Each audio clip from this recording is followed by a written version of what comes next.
What is happening? It looks like we are live, and I'm going to verify that real quick. So, today, the main thing that I want to cover is really breaking down the framework of what Agile does ultimately to help add more growth, add more revenue, add more leads, help reduce the amount of churn and drop off and customer loss throughout the year. So even if you think about this on a large scale, if you lose 5% of your customers a month, after 10 months, you've lost 50% of your customers, right? So the goal here is how do you reduce the number of people who are leaving?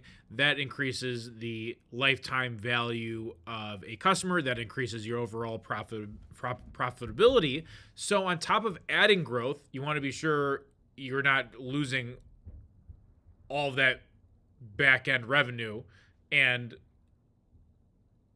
while you're adding more growth, you are compounding your trajectory of where you're going, right? So, for example, if you were to bring in $10,000 a month and you keep adding $10,000 a month, but you lose 50% of your revenue by the end of month 10, now that means you're going to have to spend your next 10 months recapturing all the revenue that you just lost.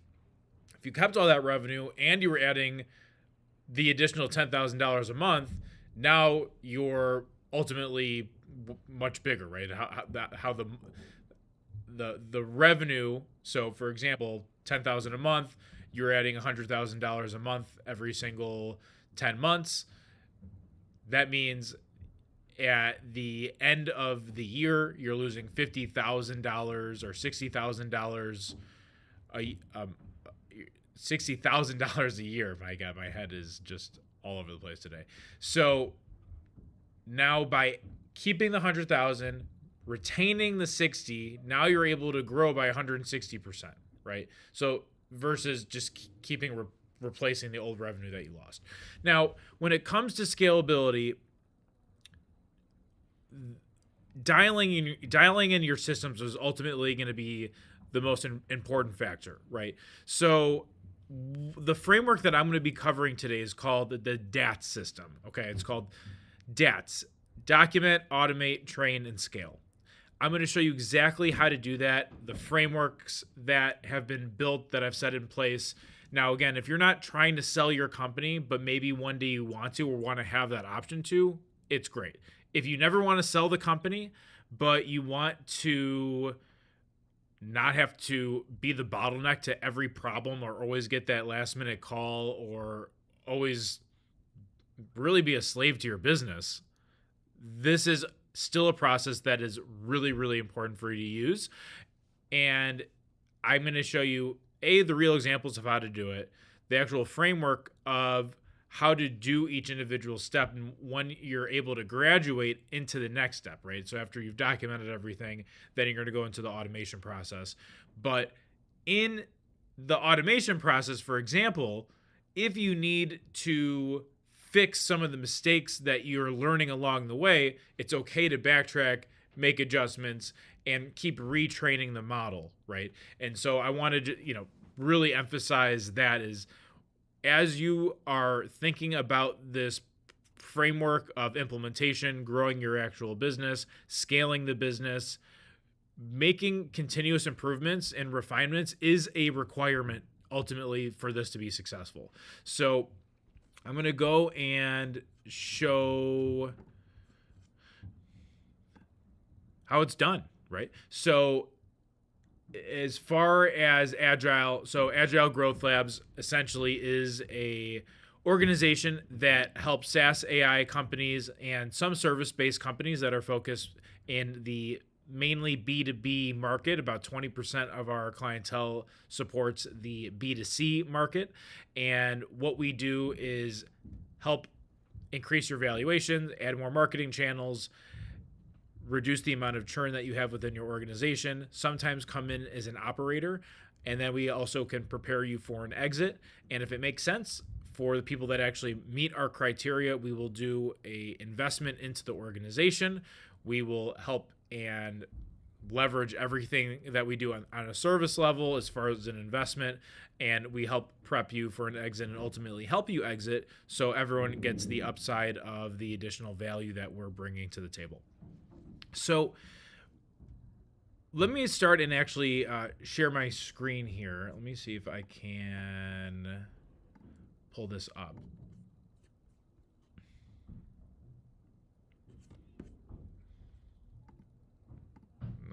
If you could see this. Okay, great. It's there. I'm going to put myself to the side a little bit.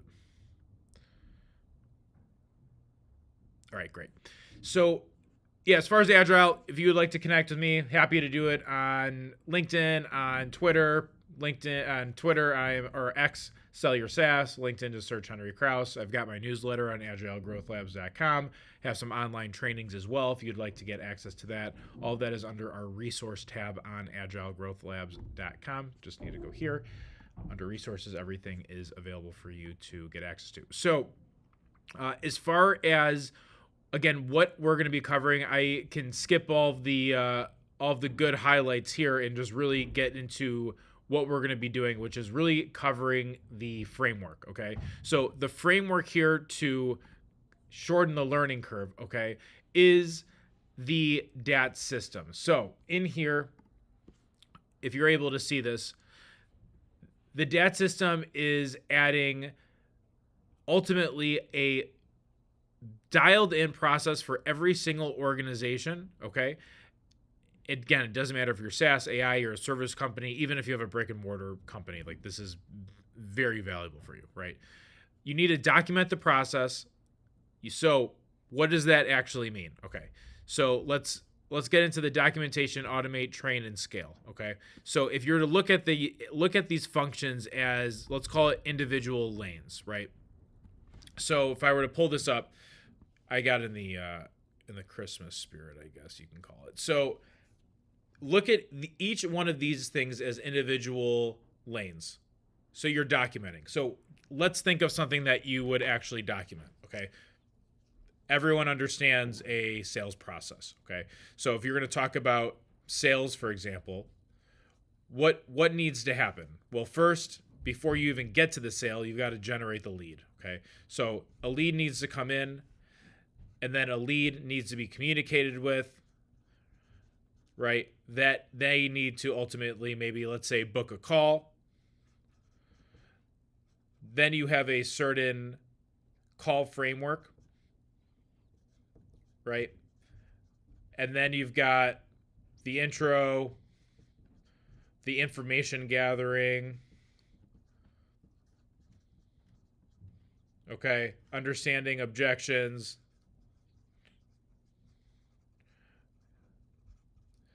understanding their goals and motivations, outcomes, right?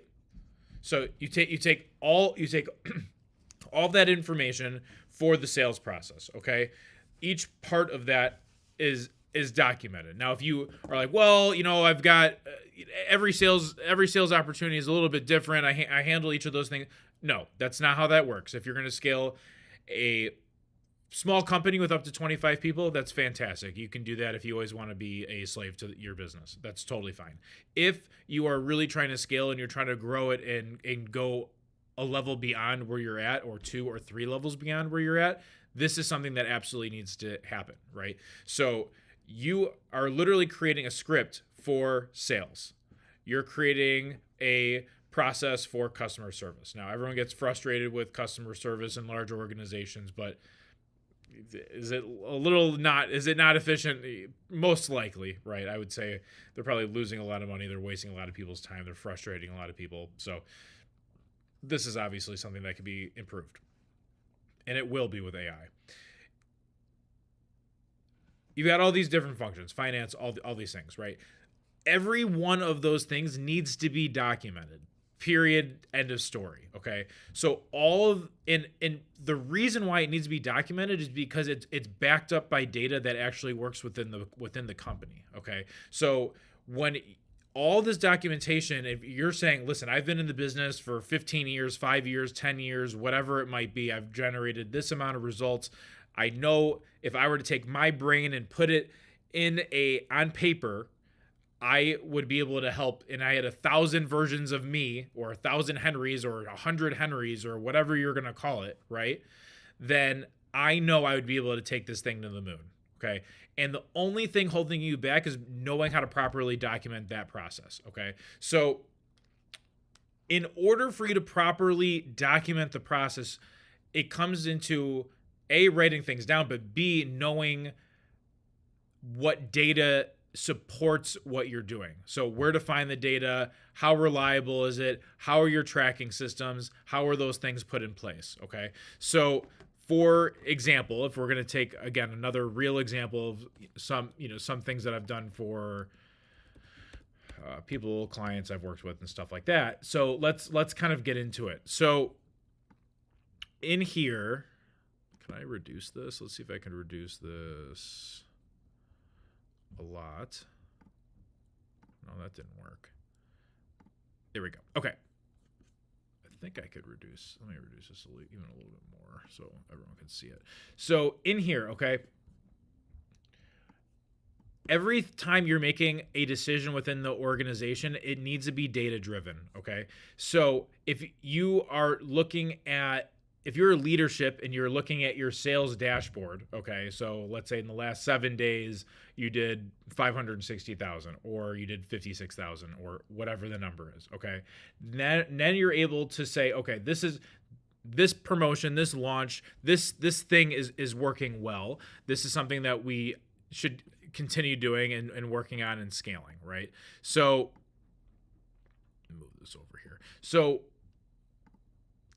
now you have sales data, okay?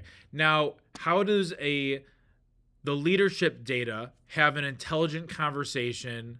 Why is this all over the place?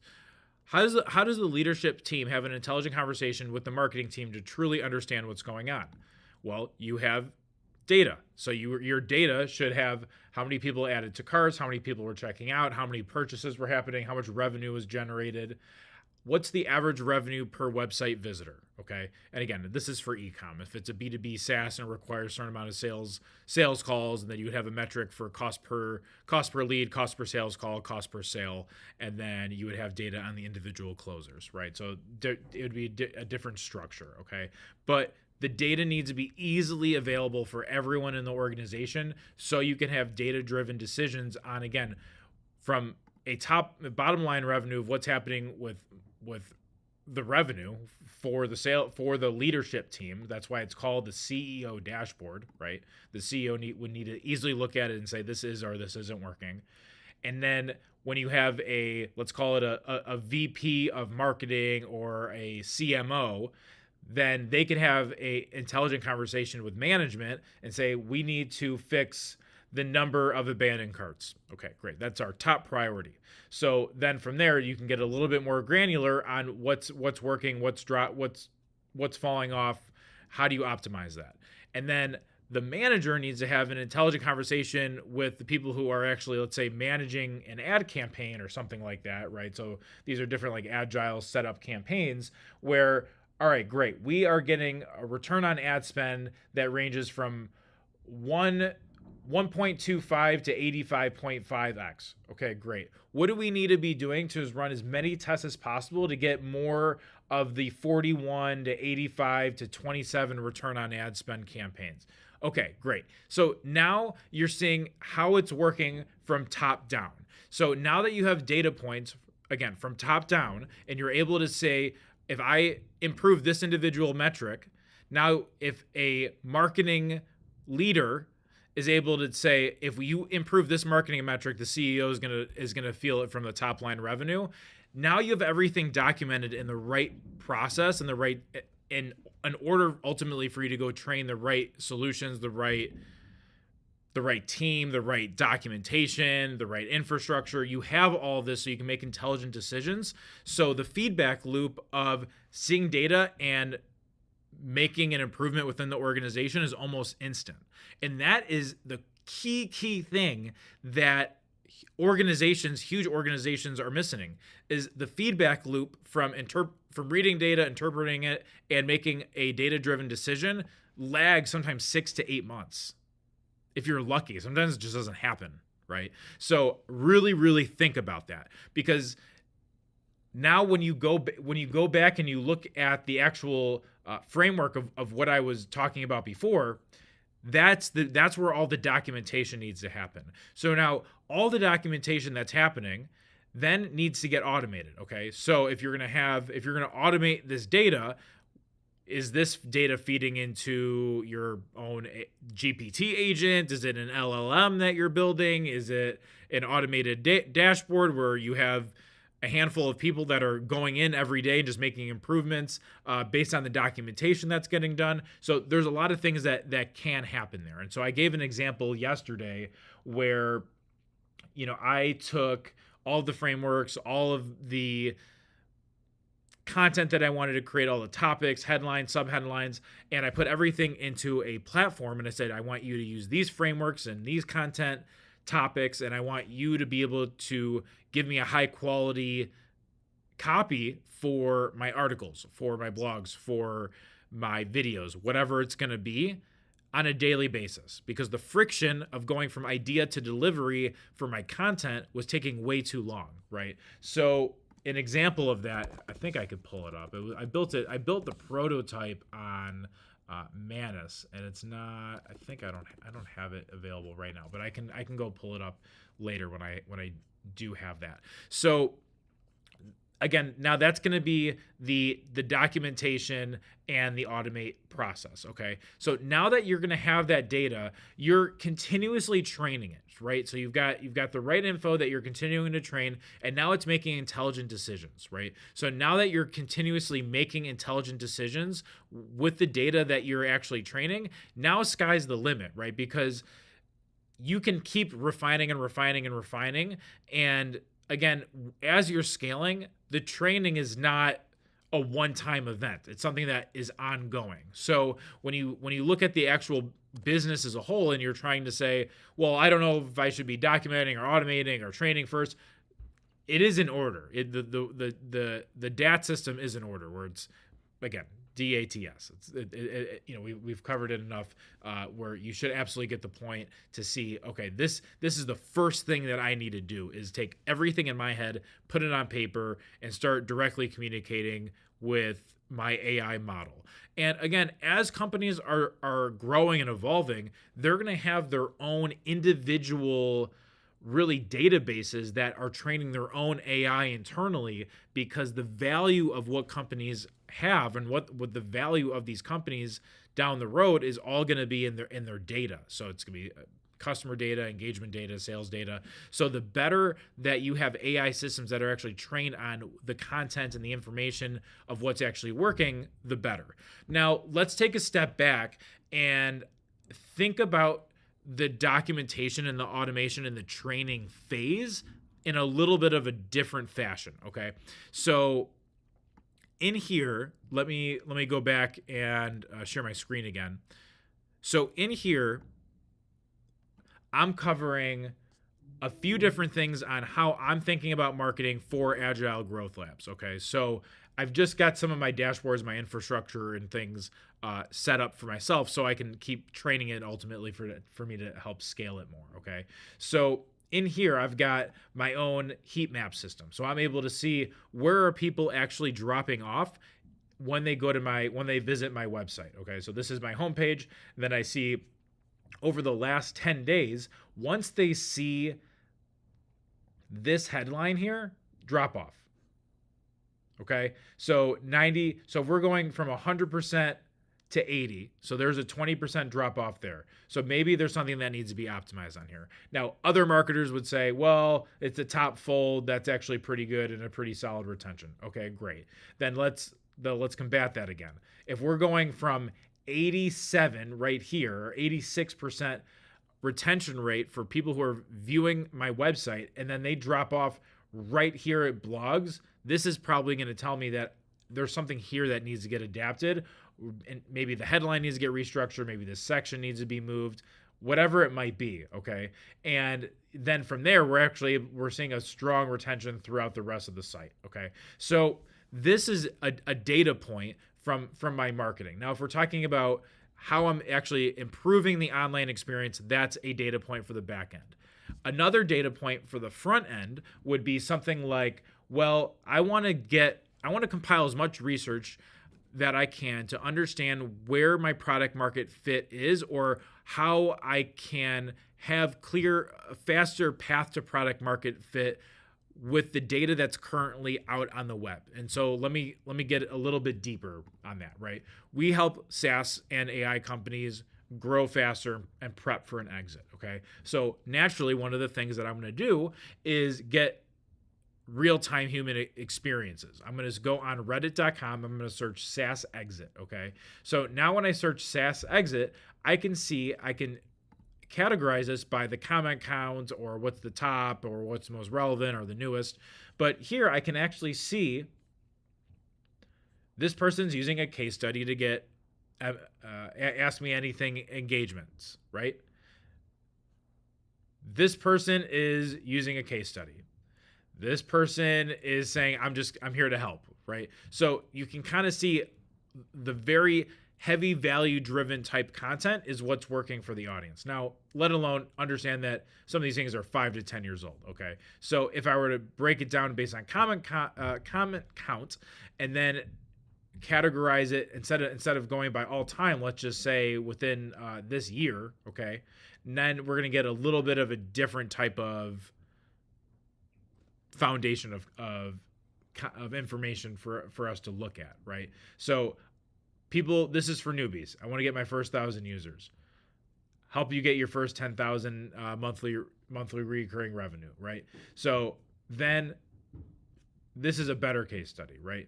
Going from 0 to 100,000 a month in 2 years. This is the story. People love the story. They want to connect to it. They want to get data points. So more data, story and case studies combine. So that's good. So then I can use all these individual data points to say, okay, this is working, this isn't working, this is working, this isn't working, this is relevant to me, this isn't. Okay.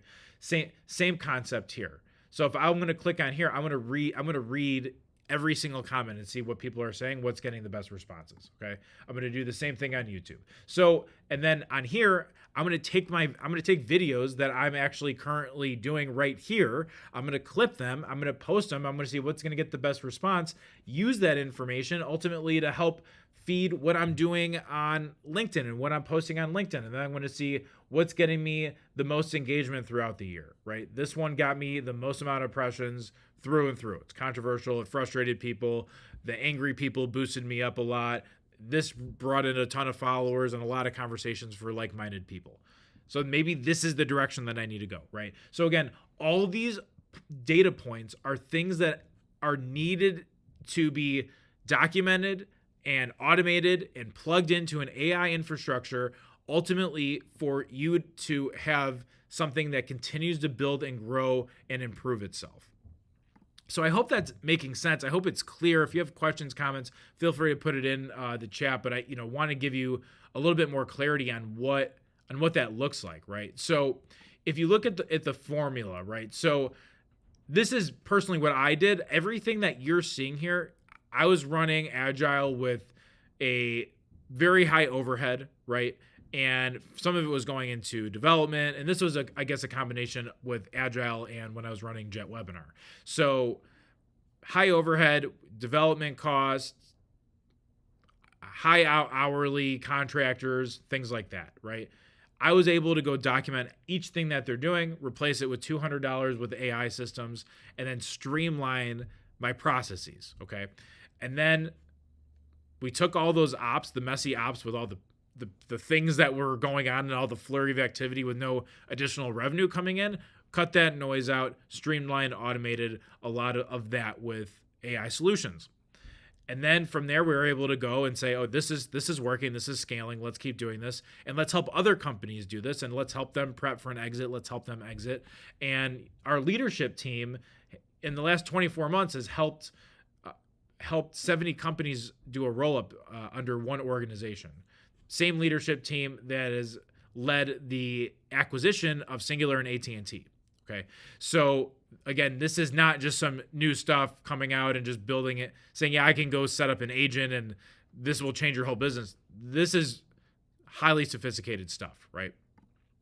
So again, when you're looking at the business, when you're able to have something that's autonomously growing and you don't have to worry about the ops and you're not dialed into it, it is going to increase your overall valuation. There's absolutely no question about it. So looking at the data, understanding how you can actually document it, you can actually have different AI solutions to give yourselves less of a headache. You can spend more time looking at what's generating more results, what's generating the most revenue, what's getting in the most leads, how am I getting in front of more people, how am I getting in front of more people's audiences. So this is everything that you're going to ultimately need to really understand, okay, great, this actually makes sense, right?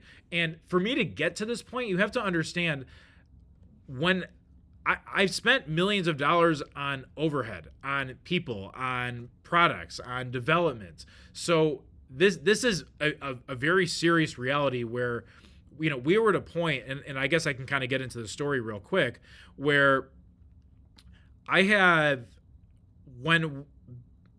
I'll take a step back. Jet Webinar video conferencing company, started that 10 years ago with my business partner. I was in charge of revenue. He was in charge of engineering, right?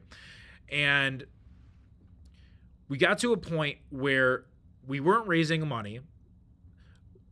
We needed to generate high ticket revenue to keep the software business going, okay?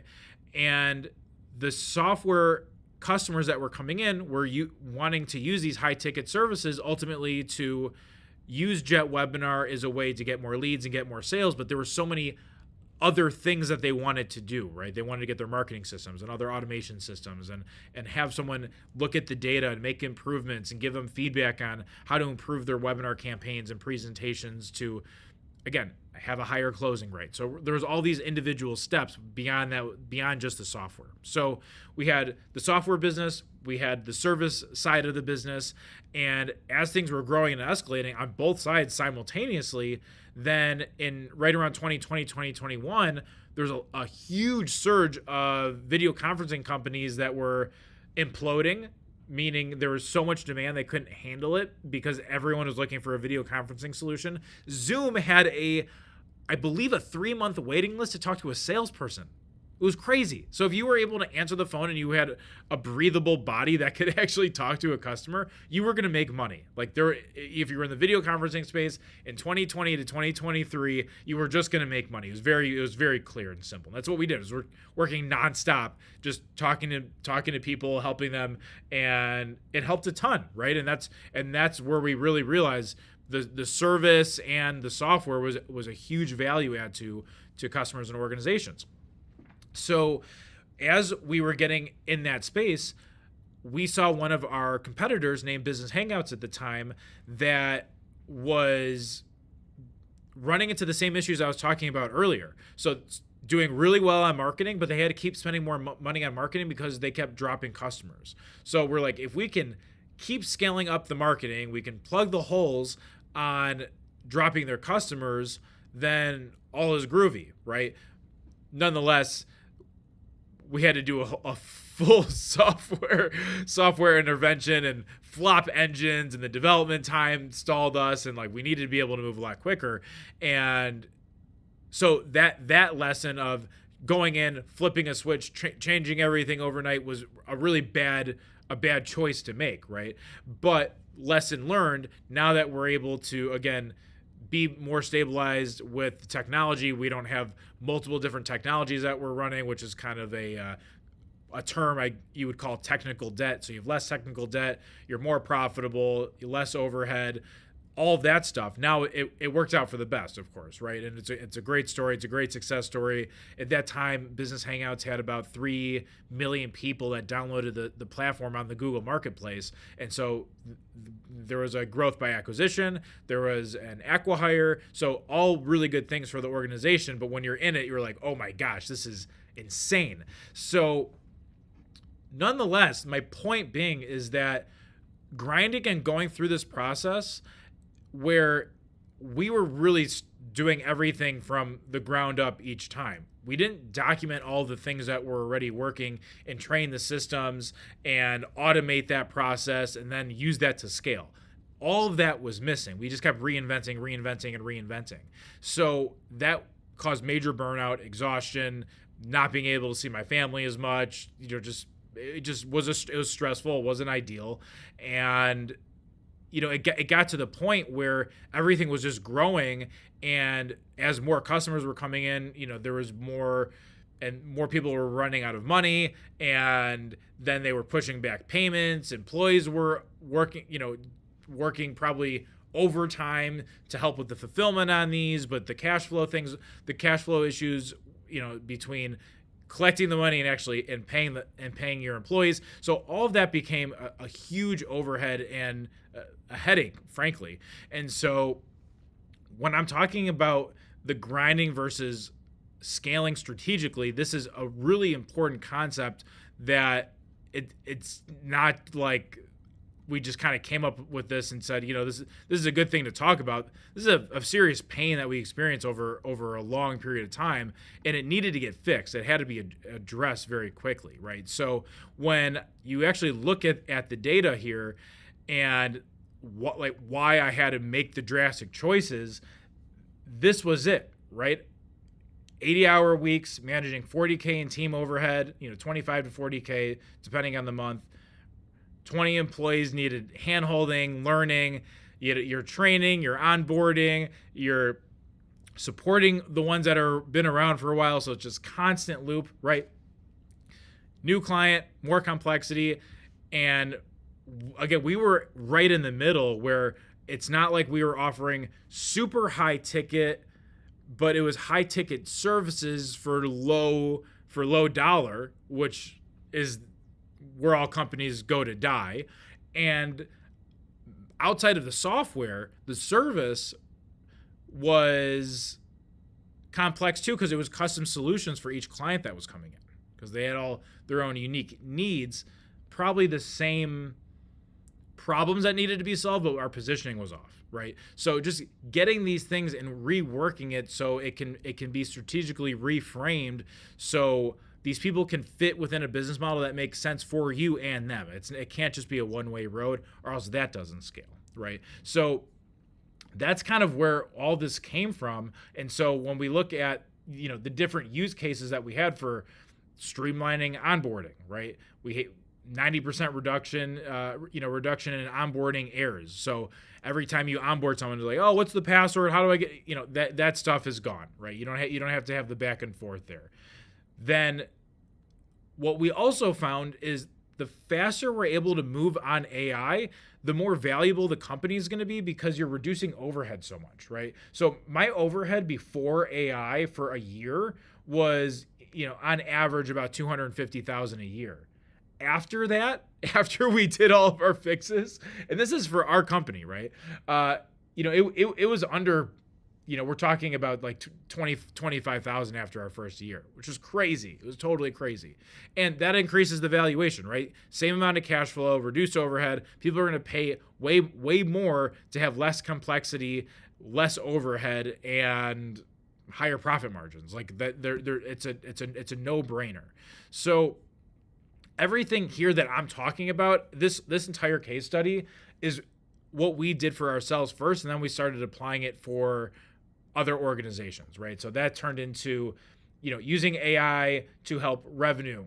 That turned into adding more qualified leads, right? And so how we're doing that, how we're looking at the sales organization, the lead organization, the SDR, the BDR, so sales development reps, the business development reps. So again, if you're looking for something, again, it's got to be documented. You've got to have SOPs. You've got to have your dashboards, and that's everything that I was talking about earlier here, right? You've got to have your dashboards. You've got to have your information in place, ready to go, okay? And then that helps all the other parts of the organization, okay? So when you're looking at like these different comprehensive like platforms, it's I guess you're not able to see the full screen here. Let me see if I can reduce this a little bit. we go. So in here, it's like you're able to take all of your copy, your design, your ads, the unified workflows, and then that's a training model. Okay. And again, let me actually pull this up real quick. Let me see if I could find it. I think I sent it over. Let me see here. Should have it. Yeah, I think this is it. So this is something that was built out of frustration, quite frankly. So this thing is a platform where I took all of my, and I can move my stuff down here so you can at least see it. So you can see it's called the Agile Growth 14-Day Content Machine, okay? I think you can see that. So the Agile Growth 14-Day Content Machine. So I had it where I said, listen, I need to create my marketing schedule. Here's all the topics that I want to talk about. I mentioned this a little bit earlier, okay? So then it broke it down into what do I want to talk about each individual day and how many pieces of content need to go out based on the individual frameworks that I have that need to be addressed on a daily basis, okay? So if I look at my different frameworks, I've got the content blueprint, I've got, we've got different ways that I've trained it and managed it. Credit to Dan Martell on that, right? So then from there, I went through and set up my own knowledge base of research that I've done, trends that I've gone through, and the same process here. I looked and I found what worked online. I trained these different models, and this was like my brutal truth post that got my most engagement, which I actually showed you here on LinkedIn. This was the brutal truth post, right? So I took the data that's already working for my organization, right? And I trained it on that. I've got a valuation article. So I've got all these great things for these different platforms, TikTok, LinkedIn, name your thing, okay? And then I can go and I can create an article, I can create an X thread, I can create a video. So now I can say, what do I want this actual topic to be about? So I can go in here. So in day one, I'll click and say, use my framework, use this call to action, use this research, and then I can take my different prompts that come through a master prompt that I've actually set up and done a lot of research for, where this one prompt can give you all the information that you need and give you a really high quality piece of content that actually uses my knowledge base and my frameworks, right? And then I can do the same thing for my whiteboard videos, right? So, I've shown a little bit of a whiteboard today, but, not the total thing. So I've got an AI command center for that. So, and then I want to have a personal story. I've trained it on my stories. So this is what it does, right?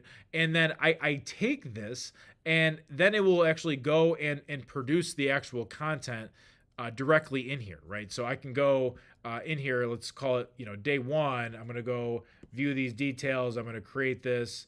Let's say I copy this over. I'm going to go into the production, or let me just go into the schedule.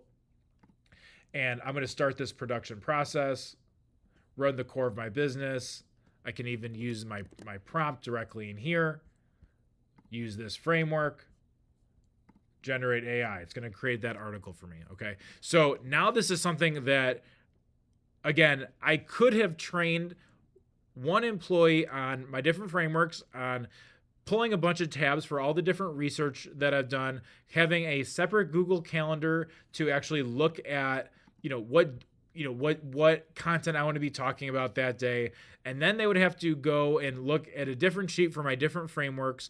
Then they would need to know if I want to go create, let's say, like a newsletter, then what needs to get done for a newsletter. So they need to follow my structure. So then they would have a separate document for that. So we're talking about hundreds of pages of documentation that I've taken all of my knowledge and I've put it into one singular location. Okay. And so this is the type of framework that I'm talking about when you're looking at this kind of data on why it's so incredibly important. It's so incredibly important to have this stuff, because now that one solution that I built there can give my marketing team the operational capacity of 50 people, right? I mean, I'm not just making up a number. I really want you to think about what's included or what's required for a marketing content team to take everything that's been in my brain for the last 10 years and actually deliver a high quality piece of content. It's nearly impossible, right? So now that I'm able to look at this kind of DATS framework, that's going to be ultimately a huge foundation for everything else that you should be building within your organization. Okay. And again, this can be done on a financial level, on a marketing level, on a sales level. Now, I like to look at leads and marketing first because that's where the revenue is coming in. And so you can justify fixing that problem first, because the faster you fix that problem, everything else becomes way easier. Right. So that is really the function and the foundation for it. I give insights on how to position this and how to do this online and how to do this for your business. You know, I've got my newsletters. I do one-on-ones. I do online. I have my online trainings. I've got my different resources directly on my website. So absolutely use agilegrowthlabs.com as a resource, even to get tools. I have a tool directory there. It should give you everything that you need ultimately to become more successful. And of course, if you are looking to scale, you're trying to add more leads, add more revenue, you are trying to position your company for an exit, specifically if you're a SaaS or AI company, I am absolutely more than happy to have a call and see how I can help. But before we do that, you know, definitely need to see some information. Even if you complete our valuation tool, where our valuation solution, what it does is it takes you through all the questions to ultimately give you what is your company worth. So, and this could actually be a good thing for you to look at before I sign off here. So on Agile, you can go on Agile Growth Labs right now. You can go to resources. It says get a valuation that you can use. Keep in mind, to get a valuation these days can cost like 50,000 minimum. Even if you're doing 10,000 a month, they'll charge you 500 an hour. Like that's just what they do, right? So I took all of those core questions that actually, for you to understand what drives enterprise value, and it's not like a 1 or 2 questionnaire thing. It's an in-depth thing to give you a true valuation so you can actually use it and have real market data to understand what's going to make sense and what works, right? So what this does is, after you complete your valuation, this is going to tell you on a scale of 1 to 100, where do you sit? And then by not being at the next tier, how much value are you losing within this organization? So me not being above, let's say, like a 95, I'm losing $250,000 of value within my organization. So so it's giving me, what do I need to actually focus on, right? So my growth is great, my retention's good. So the operational efficiency is not, right? Operational efficiency in my marketing position is not there according to this, okay? So what do I need to do ultimately to fix this? Like, it will give me my action plan, right? So it gives me customized information in a straight playbook on what I need to do to increase this number so I can get a higher valuation and be worth more. This is totally free, by the way. This is not this is ever. I mean, there's a book in here where you can get all the entire playbook, and that's a separate thing. But this is all personalized data based on your company, and this will tell you exactly what you need to do to build your distribution channels, to increase your product delivery velocity, to get more revenue within your existing organization because you have an operational problem, right? So like, this all here will give you exactly what you need ultimately to move you on to the next level. And so this is a very useful and very powerful solution ultimately for you to look at and probably take the time to complete so you can know what's next. And I think moving forward, I might make it a requirement if you want to have a conversation to complete this, so you and I both know where you stand ultimately to get to the next level before we even talk, right? Then it's just coming up with the game plan to do that. So hope this is valuable. Hope this was interesting. We'll have to get your feedback on what you liked, what could use a little bit of work, what you want me to go in a little bit deeper. So I know it's very general. I'm going to get more specific as I get more feedback. But again, I want to thank you for taking the time for listening, for providing your feedback, for asking some good questions. I got some really great ones on TikTok already, so I do appreciate that. And yeah, look forward to chatting with you soon.